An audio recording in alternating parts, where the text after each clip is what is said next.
Going live. So we are live in this stream. In this video we will see how we can use metaprogramming to extend our language. And first of all, what is metaprogramming?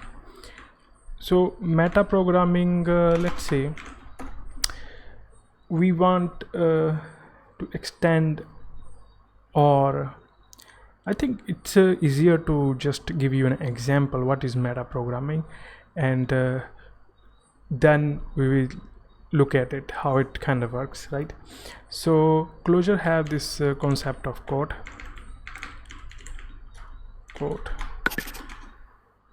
Okay, let's your channel is live, right?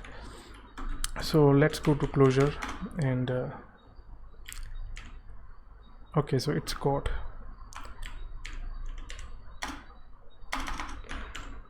And no, yes, that's the right form. So what it does, it simply returns the given input back, and let's say how you can identify if that's like working. Let's say 1 plus 2, right? And we get 3.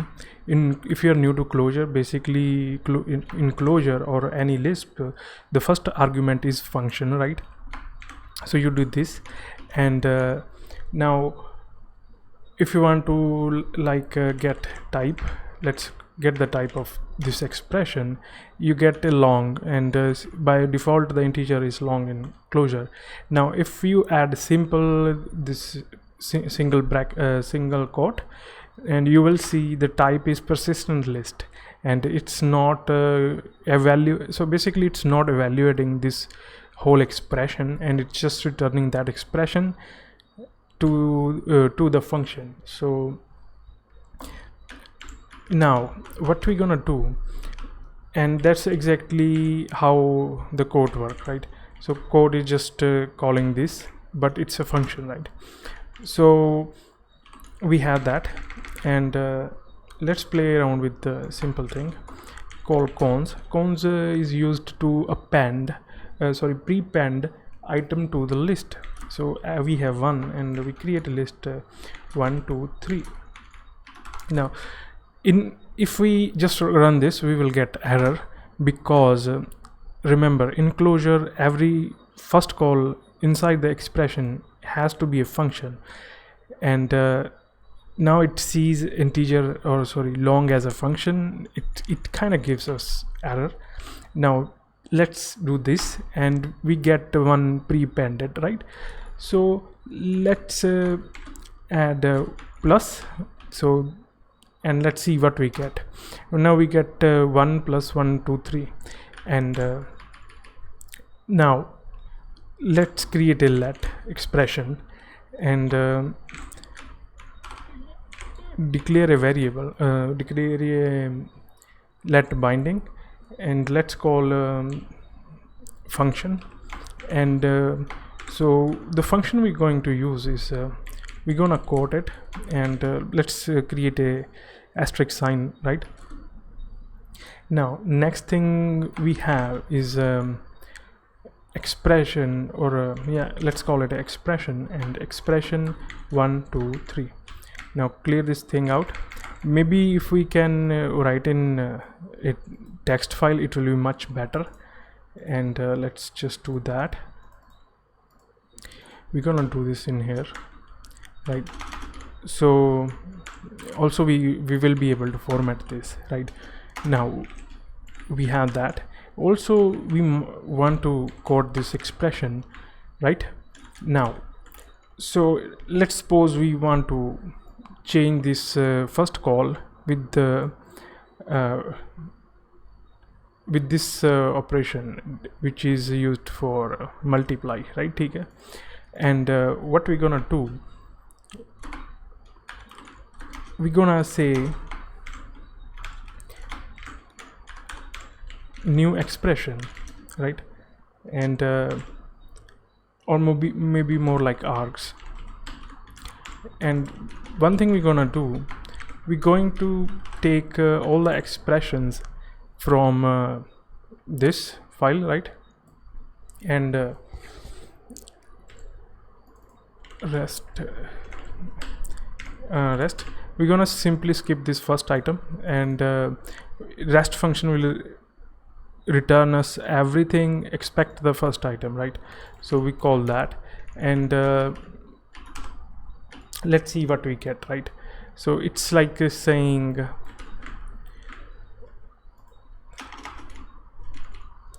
so it's like saying 1 plus 1 and 2, and we get 1 2 back, right? The next thing we're gonna do, we have the arguments, right? Now we also have the new function that we have just defined, and what we're gonna do, we're going to cons that function inside those argument, right? And I'm pretty sure this gonna sound like super confusing to those who are really new to this concept, but this is how things work inside Clojure. So let's see what we get, right? So we get this expression. You might notice that when we do that, it simply returns us the expression. It does nothing else. It's not evaluating. So to evaluate this, what we're gonna say, I'm not sure if we have to like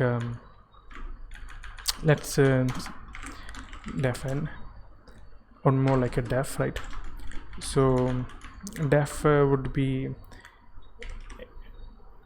let's call it e, just for simple, just to keep things simple, right? So we know that it's gonna return expression, and the value of e will be whatever is returned from that last expression, right? So we do that. Now we get the e. Let's evaluate v. So we get e, and now what we're gonna do, we're gonna try to like call this expression, and we get error, right? So to evaluate that we're gonna say eval, right? And we get the items from that expression. Now that's like the simple example, right? Now one thing, now this is where the most of the time expressions are used to like extend the language, right? So I had this simple thing, and we will get into def macro. Let's get into that. So in Clojure, to define a macro, you have so let's say to define a variable, right? You define def x x is equal to 1, right? To define a function, you call def n hello world, hello, right? Then you give it an argument, then some expression, could be anything, right? X y 1 2 3. Now if you notice that if you define hello and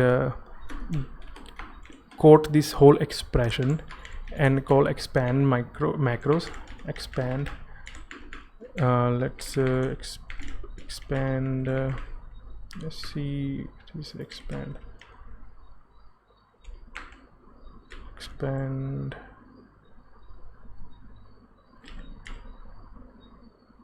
okay, it's macro, yeah, macro expand, and you will see the underlying implementation is just calling def on hello, and it's passing a callback like it's a function, and with this set of arguments, right?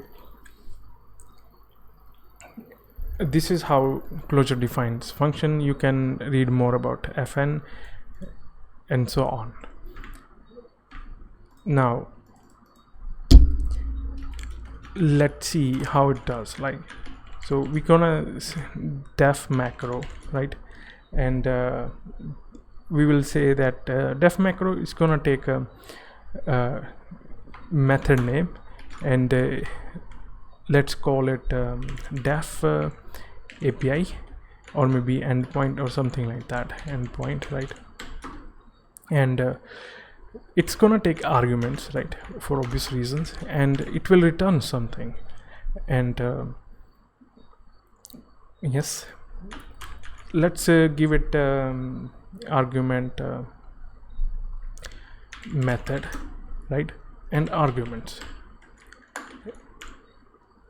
When you're defining like macros, if you see a tilde sign like that, it basically means that it's in a template. Everything inside this bracket is going to be like treated like a template, and you will see what I mean by that. So let's call this thing, right, and let's define def endpoint, and it takes 2 argument. Let's call 1 and 2. 1 and 2, I think it will be confusing, but let's call it. And as you can see, we get the last value of last expression. But what if we want a simple code? Like, what if we don't want that, right? So you do this, and now when you call, you still get 3. I think the reason being is it's not quoted, and it's everything inside it's get evaluated. And if you want to see how it's like, let's call a macro expand. Now, and macro expand, we have to pass it with the code, right? So under the hood, it's returning an expression which evaluate to this, right? So what we're gonna do, we will try to create a simple method from just from like templating. So let's say def n, right, and we have this method, right? So if we just pass method, it will just get nothing, just a method. We will see, right? Then we pass the arguments, right? Now let's evaluate that, and let's see how it's okay. So def n method arguments body, right? Okay, so we have to provide a few things, right? Def n. Okay, so def n gonna be like a bit complex, right? So we have the method, and we get this, right? And let's try to do that and get body. Now we have 3 expressions, right?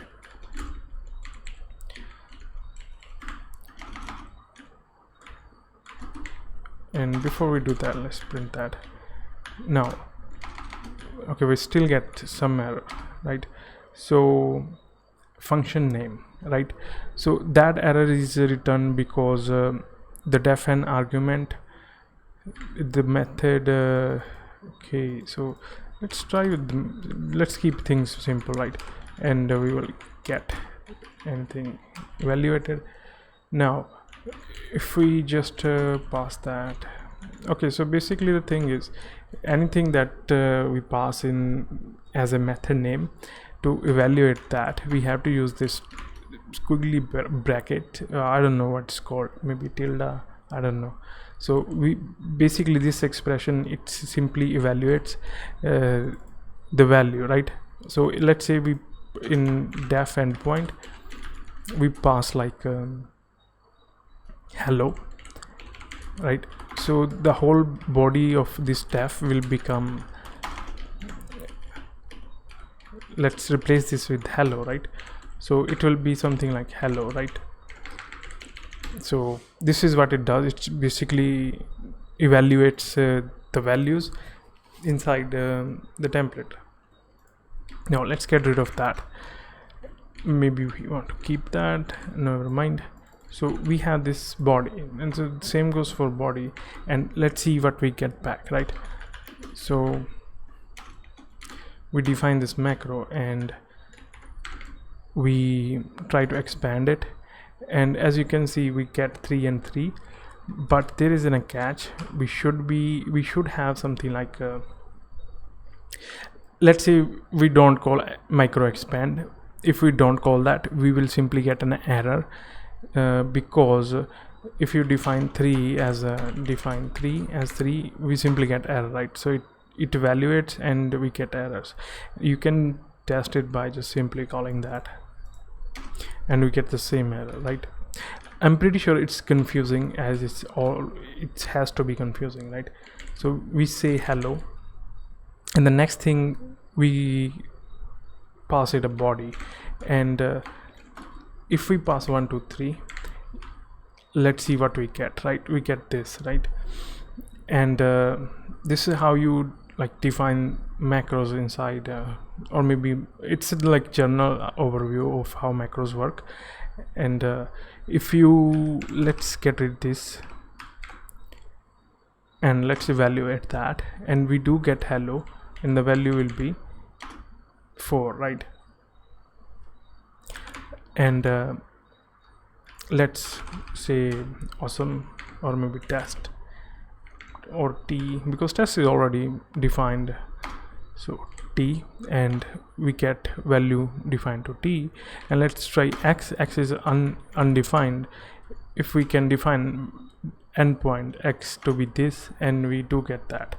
Now where it shines, it shines, it let you allow like pass anything you would into a function, and then manipulate that code and have it your own way, and you can generate the entire code.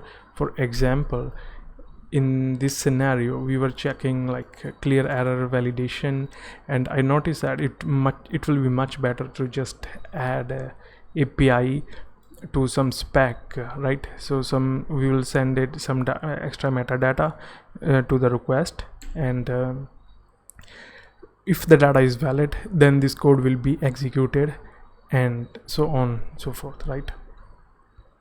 One more thing, you might have seen like this and I don't know what symbol called, it's at. So you might have seen this add symbol. So let's try to run that and see what happens, right? So you define that, and we call macro expand on that, and you see that all the expressions that were in this list are expanded, and it's useful for body. When you get like list of items, it's useful for that kind of thing. You will see something like this, right, where you catch everything inside that body, and you simply expand that, right? So anything that is passed to that will be will be appended inside the body. And if we have like multiple arguments, it will catch inside it and try to like overwrite it, right? So we can also have like it will be an invalid expression, but you get the idea. Like it will keep adding more and more. So this is like how the macros work, and it's just a basic overview.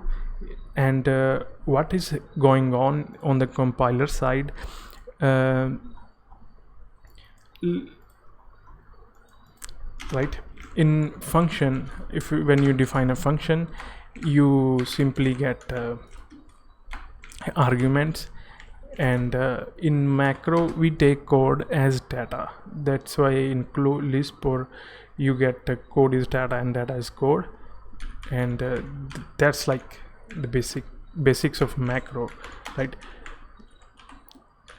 So in normal case, you simply get argument. In macro, you get the code inside the function without it's being evaluated, right? Since Clojure's let's say this list is also a list inside Clojure, it's just basically you have like def endpoint, you can add like 2 and 3. Also this is like a vector inside in Clojure, and with all of that you have like define a function, define a vector, and then you define a list of things you want to do. So that's why it's easier to manipulate, since in Clojure you have all the functions to run on that data structure, and that's why you can like pass the data structure into the functions and have it on your own way. So there is Clojure macros or programming book.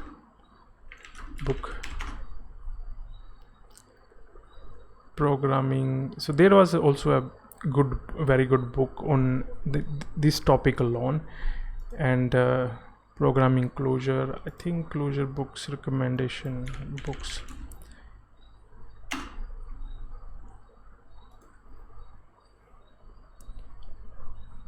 If we could find it, let's see. Macros, yes, mastering Clojure macros. So if you are really interested in that subject, you can always check out this, right? So yes, by doing that we can extend our language, right? So in this case we don't have to like check if whether the request is valid or not. I was thinking like we could also pre-append this data, and which is really easy when you have this macro. We just simply pass it to the callback, right? So yes, that's about it on macros. Hope you like it. And yes, they are at first they are complex, but as you go through it you will kind of get used to it. And most of the languages also like use macros very heavily. So yeah, that's about it. Let's close the stream now.